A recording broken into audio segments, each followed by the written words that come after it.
Right, welcome to part 4 of the idea of the teacher, and we have literally covered 3 massive topics in the first 3 parts: the Old Testament, the Greeks, and last week the Romans. And just before we move on to the medievals, which we're calling them this week, I'd just like to have a bit of a reflection on where we left things off with the Romans last week. So you said, Mark, in last week's programme that in looking at Cicero and looking at Quintilian, we had 2 different traditions emerging. Cicero very much in the sort of Greek tradition and producing fantastic works that were inspired by Plato and Aristotle, philosophic works. And Quintilian, who you said was a bit of a death of that tradition because it was slightly more schematic in terms of applications to things like rhetoric. Anything that you'd like to reflect on just before we move on to the medievals? I'd still take Quintilian over nothing, which is kind of what we're going to be scratching around in today when we look at where the medievals had to get their raw material from, or the matter that we talked about last week with Cicero, the matter that creates the form or the rhetorical output that can be a living student.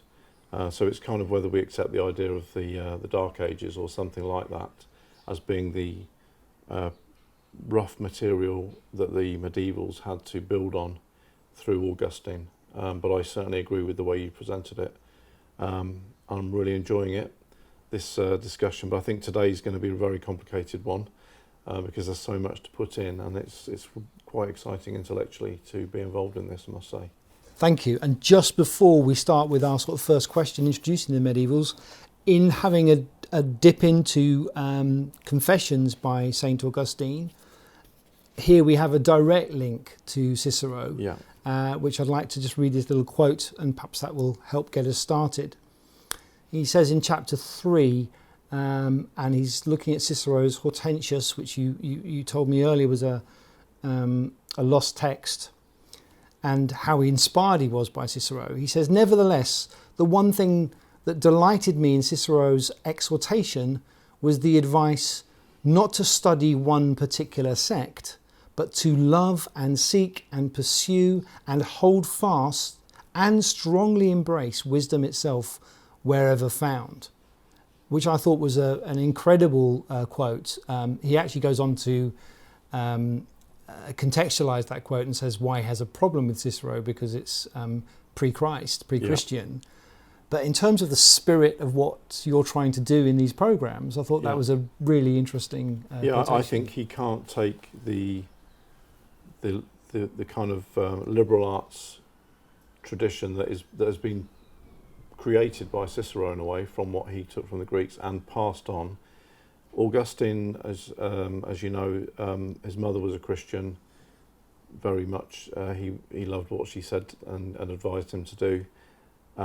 But his father was not a Christian and had some kind of liberal arts education, or wanted Cicero to have that. To Augustine to have that, and he did have that. And it's like it was part of him, and he couldn't take that out of his own accounting for faith. So there's a distinction between faith and reason, which this period encapsulates. And we're probably pushing it a bit to say Augustine is medieval, but the medieval thinkers that we look at could not have proceeded without using Augustine's summary. And I put it last week to you as well, that the idea that the book that Augustine wrote was The City of God, which is a kind of response to Platonism. He can't get rid of Plato, just as he can't get rid of Cicero, but he knows it's not enough. But something in him is telling him he needs to justify his faith or find reasons for it. And that takes him back to Paul. And Paul goes back to Christ himself, which might be the best place to sort of set up this before we hit the key medieval thinkers and at least see what they did with this idea of the teacher.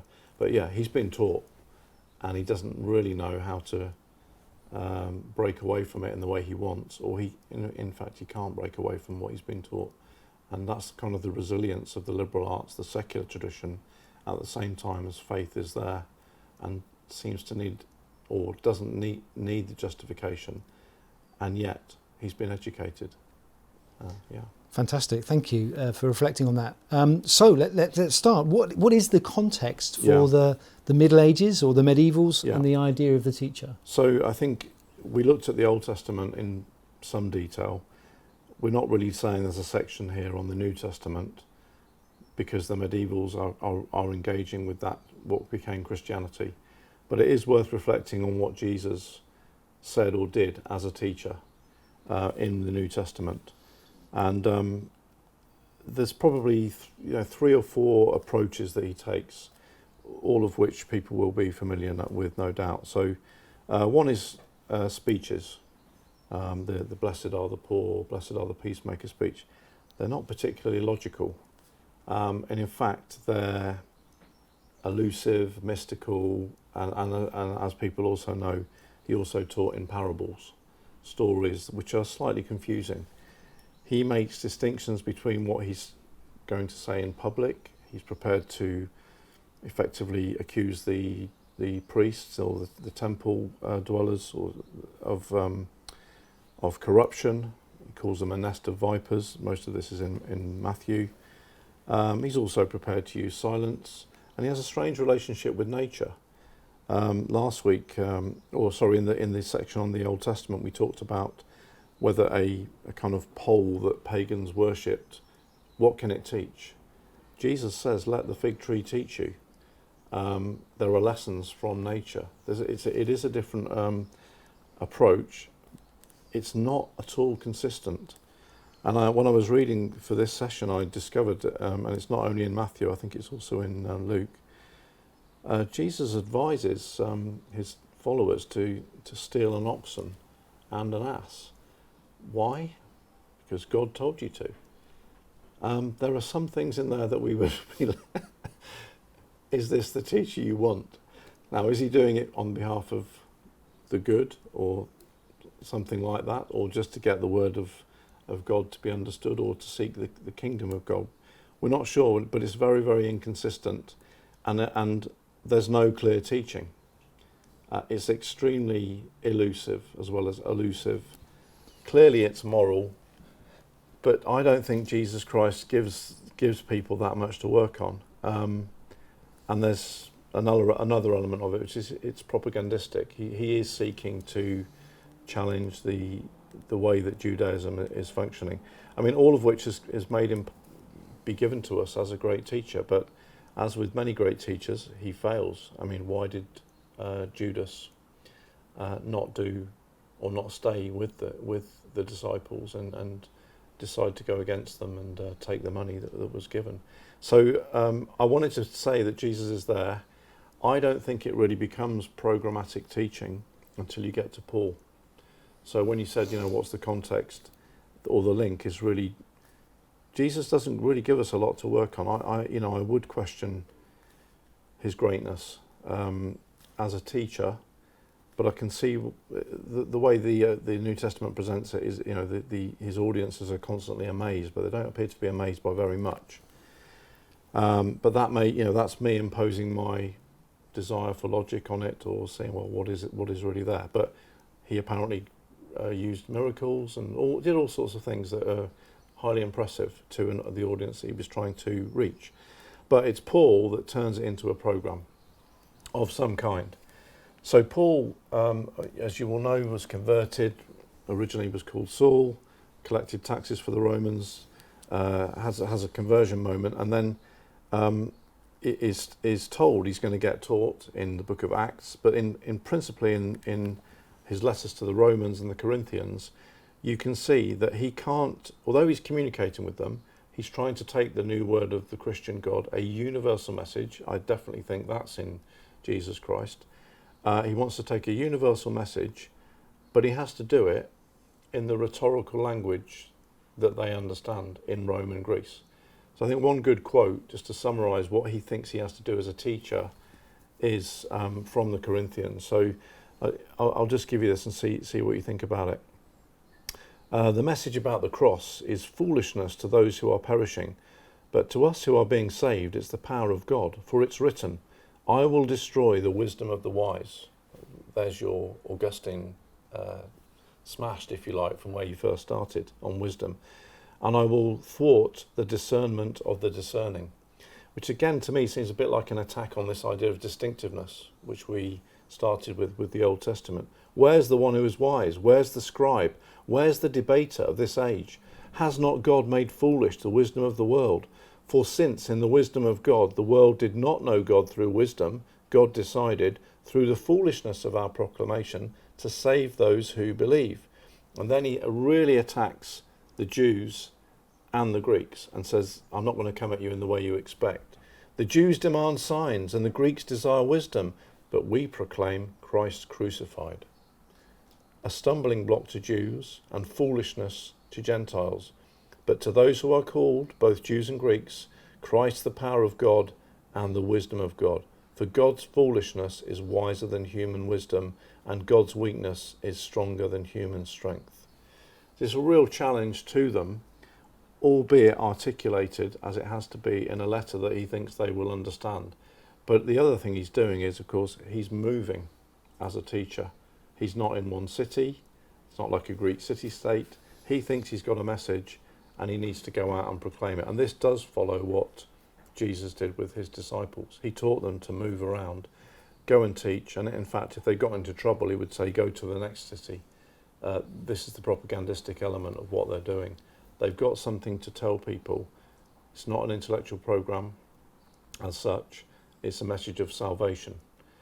What does that give us as the idea of the teacher? Well, I think there is a sense of sacrifice or altruism that even if I've said I'm not happy with the logic, a lot of teaching does involve those principles. So you have to pay your dues on that one, and respect the kind of I suppose the leverage that Jesus Christ gives to the altruistic or vocational role of the teacher and what it stands for. Thank you. That's a great link back to where we started with the Old Testament. Yeah. I don't think I'll ever forgive you for probably losing half of our followers on YouTube by trashing Jesus Christ so categorically. But just so I understand before we move on, you're saying that it's Paul that more systematically, more programmatically, codifies what it means to be a teacher in the Christian tradition. Yes. Well, although we're not yet maximising the ratings for this series, we have had quite a lot of interesting comments, including a parent who said, "Are you going to go down the Pauline route or the Muslim route, where the Muslim translators of Aristotle were fundamental, of course, to kind of teaching it?" And we can go there, but there's some various approaches you can take, and I just think we have to accept the transitional role in the educational program we're discussing. But the idea of the teacher, which I was going to conclude with, but I will say it now, is faith is not enough.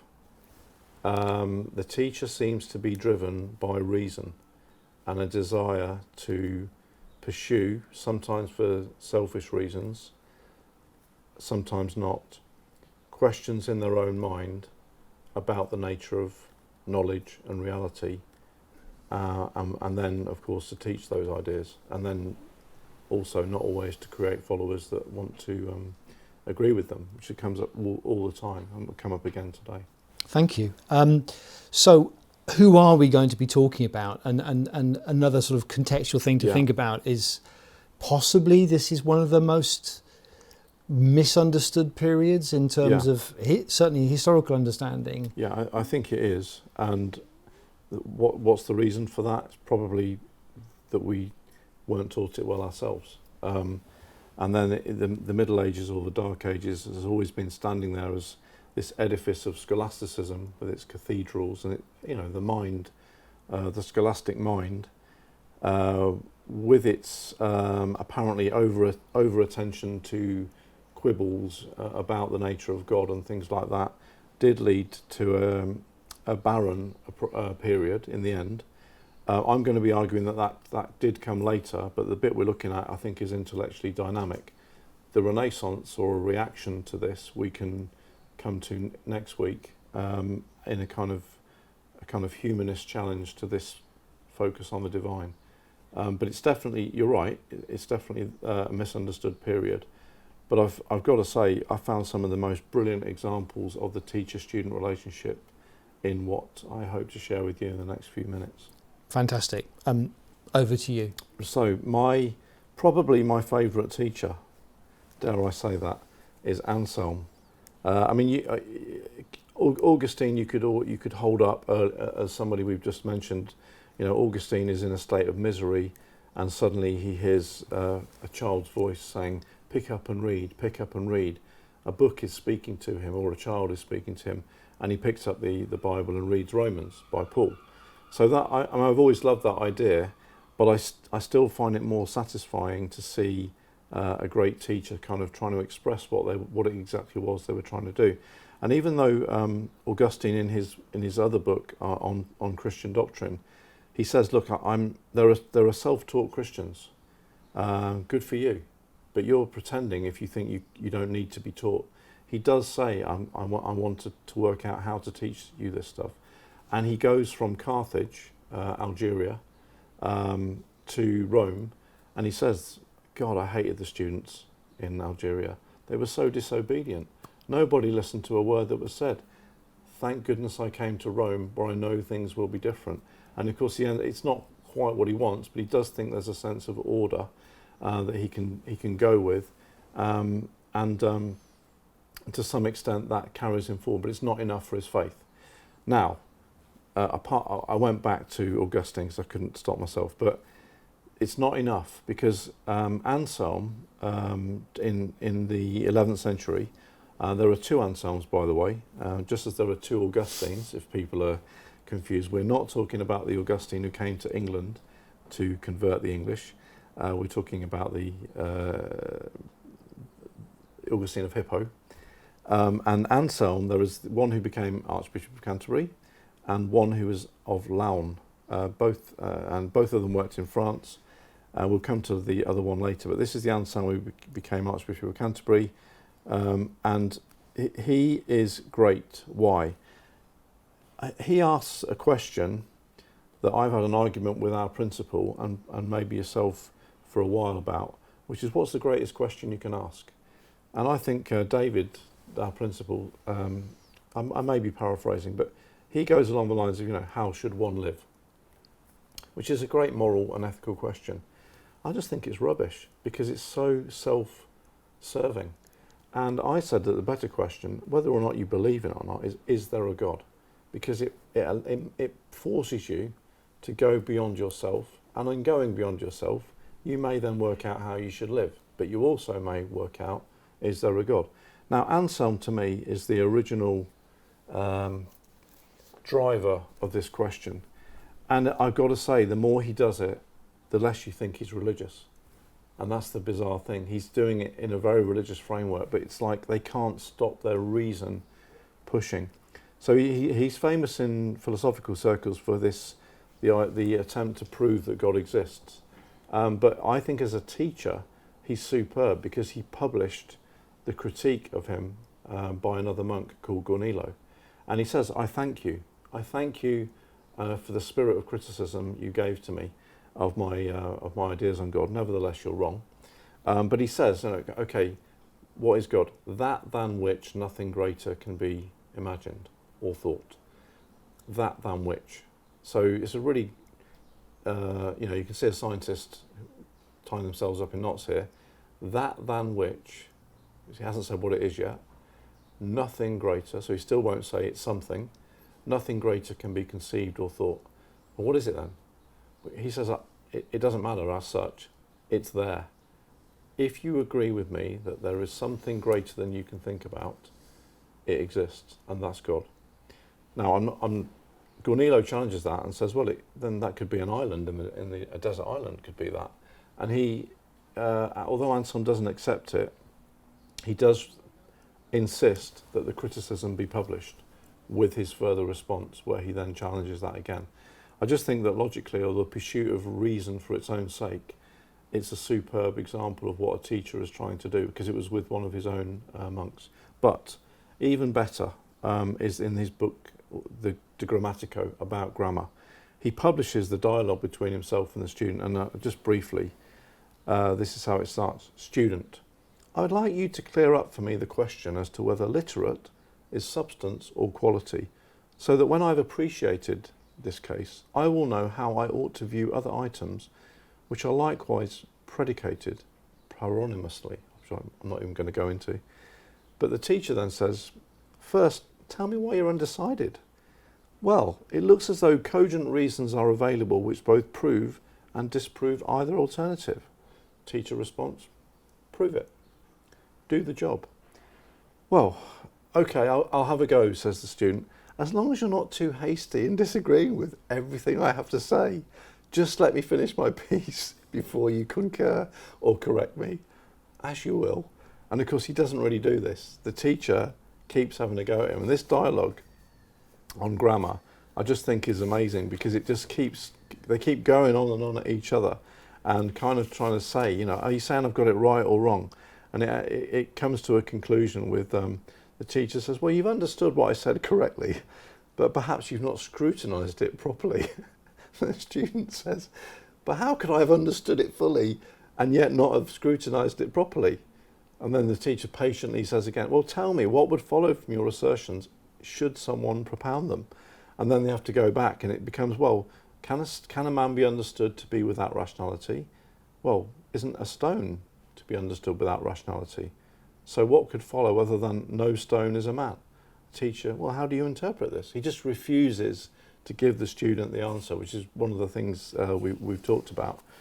And this goes on with, okay, well, you show me your syllogism, and then I'll show you mine, and we'll see where we get to on that. And we may just come out to a conclusion that takes us where we need to be. And this dialogue just flows and flows, and you really get, I think, probably for the first time in history, a sense that the teacher and the student are really working with each other on this topic. And then the student ends quite near the end, well, it looks to me as though you're concerned not so much with my enlightenment as with the refutation of my points. But my job was only to make explicit those factors which perplexed me when either of the alternatives in question was adopted. And yours was to refute one of those alternatives or show how both are mutually compatible. So, sorry, that was the student. So the student gets angry, and then the teacher again continues to respond.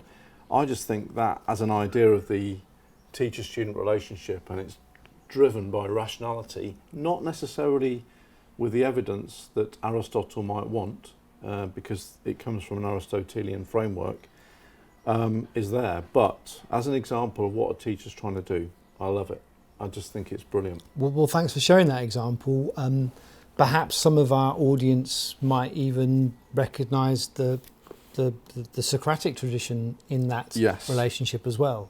Absolutely, it's there, and he's aware of it, and they do refer to this kind of example, but probably not as much as Abelard, who's a subsequent speaker, a thinker, more of a romantic figure.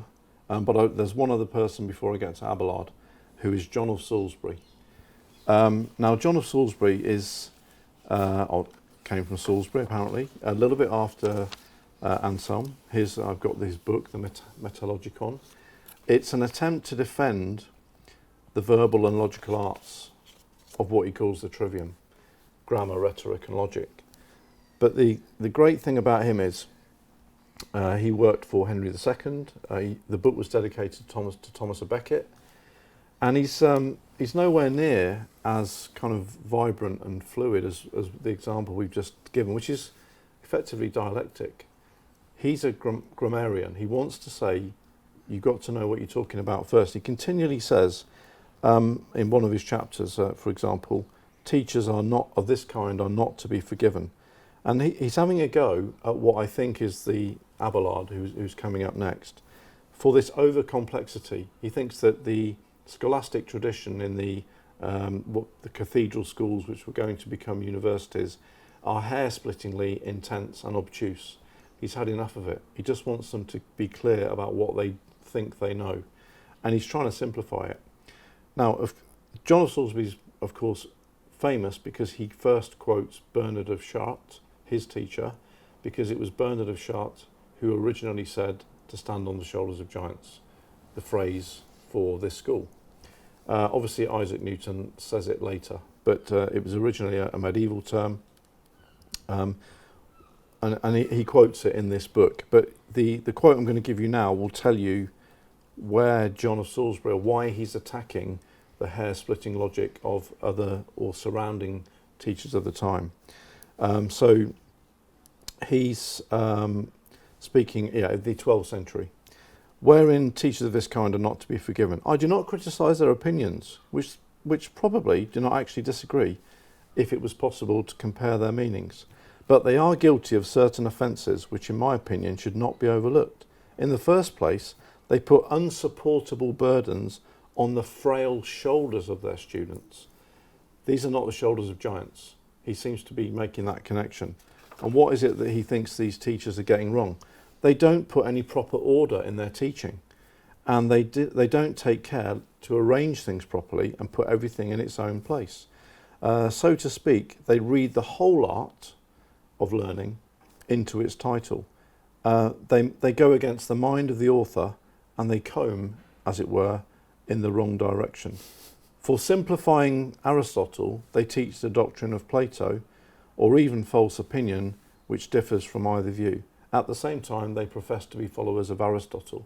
He's really annoyed by the way things have gone, or are starting to go, in what became scholasticism, as we will see in a minute when we get to Abelard. But John of Salisbury is a really interesting teacher because he's a little bit passive, I suppose, compared to what we've just read.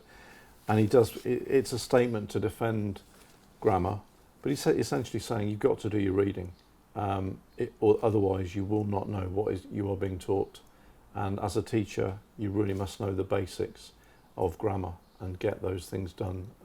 It's a cautionary word, I suppose, to those people who want to fly off into dialectic and just think that students can know what they know without knowing any of the basics. So for that reason, he's worth mentioning alone. And just on that, before we go to Abelard, this is almost the first tangible example you've given of a sense of how you treat the student in terms of knowledge. Yeah.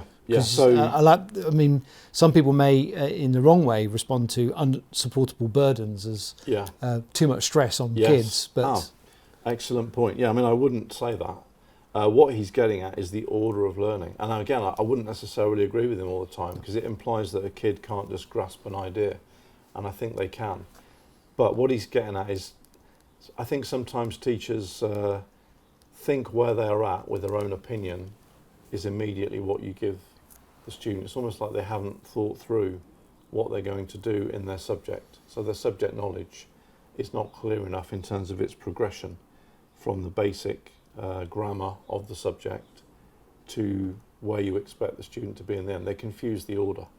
I don't think you have to always do things in the right way, but if you're going to scaffold or sculpt, as it were, a mind that's really, really comprehensive and has got the ability to really think freely, it has to lose a bit of its freedom at the start in order to get those basics. I think it's just a basic teacher method. Don't go too fast, but make sure they've got what you want them to understand, and they know how they should set the work out, they know how to come back to it before they push on. But certainly don't stop any of them flying, just make sure they've got some wings. Thank you.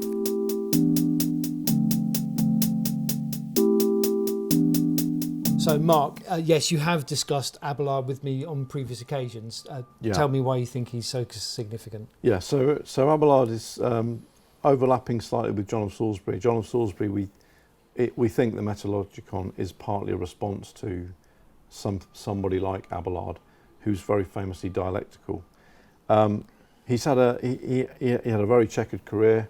ended up as a monk, and had this love affair with Eloise, which is, you can still read the love letters between them, where she seems to love him all the way through, irrespective of the fact that he supposedly corrupted her as her teacher.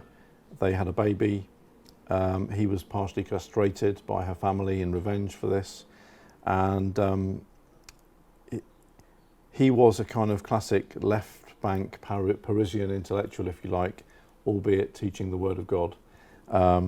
It proves that he had human failings, and almost a Renaissance man before the Renaissance. And she was a Renaissance woman because she was incredibly intelligent in what she was trying to pursue with him in terms of the knowledge that she wanted, but some of it was carnal.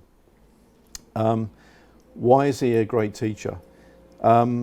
He seemed to challenge every single idea that was current at the time, and particularly challenged his own teacher, Anselm of Laon, the second Anselm in this session.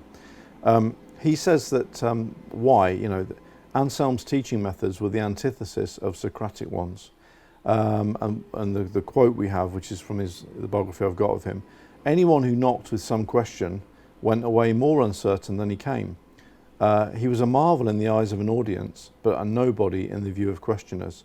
He had a marvellous way with words, but their sense was contemptible and devoid of reason. When he lit a fire, he filled his house with smoke instead of lighting it up. Now this is Abelard attacking his teacher, and this tendency to attack his teachers through the failure of themselves to use the words that he thought were appropriate is a real characteristic of Abelard and what he's driving at. And I think this ability to pursue, which he captured in an early book, Sic et Non, yes and no, it was essentially an early version of what Thomas Aquinas called disputed questions about God, and Abelard is prepared to set them up and challenge them. So he accepts faith, but it's there to be challenged. And this yes or no approach, which was developed by Thomas Aquinas in his pro contra summa approach to knowledge, although we don't have the student examples in the way that we do with the earlier Anselm from Abelard, we do have the sense that he's very aware that there is a dialectical process involved, and anybody that has a mind and wants to use it, you can't avoid dialectic. Despite what we said about John of Salisbury and his advocacy of grammar, he wasn't really a dialectician, and in fact he was becoming critical of what he saw as its over abstruse nature. But irrespective of that, Abelard is saying, I want to reason this out with you. I want to work out where knowledge is going wrong. He becomes some kind of what later becomes called a nominalist, as opposed to somebody who was a realist. And the realism was the Aristotelian belief in universal categories, that a class of objects does refer to something that is actually there. And Abelard is beginning that attack, which says that it's not, it's just a name, hence nominalism. And you end up by saying that the name for what you give something is just a word rather than an object, and it's certainly not a class, it's an individual thing. This ends up with William of Ockham, famous for his razor, which I'm not going to discuss today, I'll put it into the next one. But essentially saying that everything you believed universally exists with your, Platonic Aristotelianism, if that's not a contradiction, cannot really be proven to exist in the way that you think it does. It's all subject to challenge. And therefore Abelard is, if you like, the person that really is programmatically and systematically beginning the modern attack of reason on faith. We can see the beginnings of what ends up with inductive thinking and scientific thinking here. And the earlier Anselm just wasn't really doing that in the same way, although there is the kind of Socratic sense in Anselm through teacher-student relationship. Abelard is simply driving at logic, and for that reason you can't take away from what his achievement was, even if where he ended up as a monk and discredited was not what he intended, and probably it was a fall from glory. he certainly was driving at the actual meaning of the knowledge that we have in a way that was different. So you then, when you get to Aquinas, probably the final person we'll look at today, you then end up saying, well, okay, if there's no such thing as that knowledge, what is the mind? And it's actually beginnings of an attack on medieval knowledge, beginnings of what you might call modern knowledge, and we lose and we gain from that process. And Abelard's kind of the hero of that process, or the anti-hero, if you like, of the Parisian university setup. Thank you. Of the time. Yeah. We're covering a lot of ground. Yeah. I think even with this program, we might just edit in some dates underneath the screen or something. Yeah. Could you just contextualise in terms of dates where we are with Abelard? So Abelard is 1079 to 1142. Okay. Overlapping with John of Salisbury, slightly later than Anselm of Canterbury, and he attracts many students because of what he's doing. Remember, at the time the church is unified. Christendom is a pan-European shared intellectual venture, and they're beginning to use the universities to express this, and Paris is the centre of it. So yeah, he is, if you like, a medieval turning point between Christianity and reason, or faith and reason. And in the end, reason wins in the modern university sense. But without the question, as I said earlier, without the question that he's prepared to teach, what bits of God are provable, what are not provable, you impoverish education, I think. Okay, thank you. You said you had Thomas Aquinas to cover. Yes, so he's 1225 to 1274. Aquinas famously integrates properly.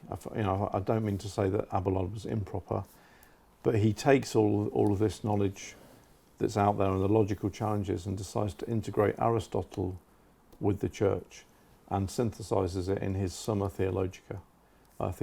Yeah, so he, again, had a checkered life. Aquinas ran away from his family to go and become a monk, and they kidnapped him for a year, and then he finally got away from them and went back to study.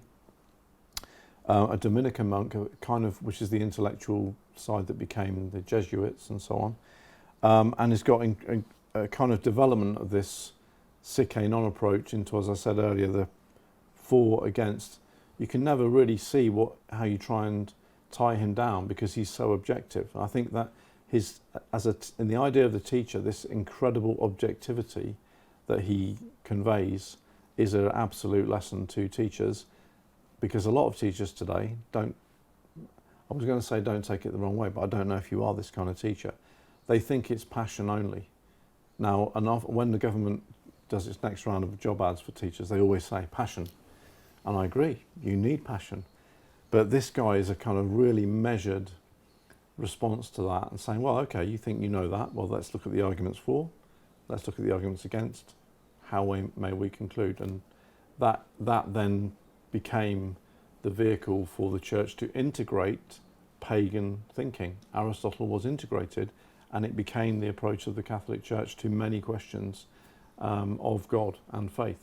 So it's a kind of true harmony, which couldn't hold, but it was kind of the culmination of this medieval synthesis of faith and reason. Just for the record, yeah, I hate the word. What, passion? Or passion. Yeah, and I tell students not to use it in their personal statements or anything. Yes, because it's actually been all meaning has been drawn out of it. Yes, but the downside, of course, this is why people like John of Salisbury come along, is that you end up saying, take out the passion, and let's do everything objectively and intellectually, which again, that's what I really want to do. But the downside is you perhaps lose a bit of the appeal to the student. If you go back to Christ, where we began today, he says, act like a child in some ways, in order to get rid of the kind of weight of words on you, and try and understand properly as a child would. Aquinas does write a few things on a teacher, and again it gets at the point about the mind rather than knowledge, and again it sets up probably where we're going to go for some of the humanism of the Renaissance, or the Enlightenment as we come to the end of our journey in the modern period in a few weeks' time. Aquinas writes, "Someone learns only insofar as he arrives at certainty of knowledge, but certainty of knowledge comes about in us through principles naturally known in the light of the agent intellect. Therefore, it belongs chiefly to the agent intellect to teach, with the same conclusion as above." This is his pro section on the teacher. "Moreover, teaching belongs more properly to God than to man. Hence Matthew 23:8, you have but one teacher. But God teaches us insofar as he gives us the light of reason by which we can judge all things. Therefore, the act of teaching ought chiefly to be attributed to that light, with the same conclusion as before." Now, although he's actually backing away from saying it all comes from God and divine illumination, which is kind of Augustine's concession to Platonism, if you like, and saying there is something in it. This is because he's driving at what Aristotle gave him. Then, on the contrary, just to show you what he's doing, the philosopher says in Physics 8, the philosopher is, of course, Aristotle, "It's impossible that the one teaching learns, because the teacher must have knowledge where the learner does not. Therefore, no one can teach himself or be called his own teacher. Moreover, master, like lord, implies a relation of being placed above, but relations of this kind cannot obtain between a thing and itself. No one is his own father or lord. Therefore, no one can be called his own teacher." And that sets up that dialogue. It's not quite the same as dialectic in Abelard, but you clearly can see that there's the beginnings of an approach here which is trying to bring all of existing knowledge together and work out what we can say is true knowledge and therefore teachable knowledge, as Aristotle would put it. Just finally on this, he says in his response, which is kind of the act of bringing it together, "Teaching implies the perfect act of knowing in the teacher or master. Hence it's required that he who teaches or is a master should have the science he causes in another, explicitly and perfectly, as it is acquired in the learning through teaching." I mean, he's simply saying you got to know your stuff, and that will cause the learning to happen in the student. When someone acquires knowledge by himself through an intrinsic principle, which is again what Augustine was having a go at earlier, what is the agent cause of science, does not possess the science to be acquired, save in part with respect to the reasons of science, which are common principles. From such causality, the name teacher or doctor cannot be derived, properly speaking. So he seemed to be seeking a rationale for the teacher over and above what people can learn themselves. Again, which is what Augustine was trying to do as well. And it's the idea of the teacher this is a very much a defence of their role, because the knowledge will not really cause the learning in and of itself in the way you want it, which I think we would agree with, although of course the argument is always going to be out about how much children and students drive themselves to learn, cause learning in themselves, and how much the role of the teacher is important in that. But as we're sitting here discussing the idea of the teacher, I think we would say that idea does involve a teacher saying, yeah, you have a role. It is self-evident that the teacher has to be part of this process of learning. Otherwise, we're going to give up, which I don't want us to do. Thank you. It's going to be our longest program to date, because we've had to cover well over 700 years. So it possibly more like 900, sort of 350 AD to sort of 1200. Yeah. Yes, and if you wouldn't mind just saying what I think is the issues, even though it's a bit more time. Yeah. The liberal arts, or logic, grammar, rhetoric, seem to be in a battle in the Middle Ages. Yep. With faith, and the outcome is that we teachers keep saying you need the Greeks, all the Romans, you need them in order to explain this message. If you just have recourse to a humble faith, a bit like Francis of Assisi, we've not mentioned today, it somehow isn't enough for these teachers. the idea of the teacher in the medieval period seems to be a noble one, and it does involve a real acknowledgement of what they're driving at in terms of the knowledge they want. And they don't seem to assume it in a way. They think you do have to prove it, and that's part of their educational discussion. But the mind is becoming an issue in this period as rationalism advances, because some of that rationalism is under challenge from the kind of nominalistic attack about what are the meaning of the words we use. So there's a kind of subtext which comes out later, but overall, I just think that you can't get away from the fact that core values of the teacher, in terms of your ability to explain, put words together, reason things out, are always being used by the teachers in this period, even for their faith. It's a really good message for a secular humanist to take away, even if you believe that or don't believe in a God. You still think, okay, let's reason this out properly, and let's ask those questions from a secure basis where we can understand each other, which I think is what I would really see as a fundamental driver, particularly in these times of identity politics and kind of conversations that people say they want and to be heard, which are not really conversations. You have to be able to have an argument, and your argument has to have clear principles and premises, and the medievals seem to hold that up, and to that extent we're not looking back when we go to them. They're helping us look forward as teachers.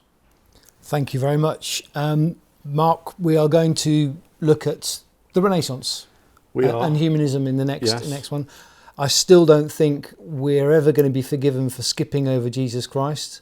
We did, but you'll have to reply to the comments to the video. Yeah. Thanks You're again, right. And looking forward to next week. Yeah, me too. And again, it's great that this session could bring out that original idea as well of standing on the shoulders of giants, because I think that is also, as it was a founding statement for this school and where it came from, it helps us see that you do need the medievals in order to get forward to the scientific outlook, which we completely defend. It's something to do with education being harmonious that we're getting at here, and the idea of the teacher as being able to encompass that harmony, if you like, is, I think, an essential finding from this week's session. Yeah, thank you. Thanks very much.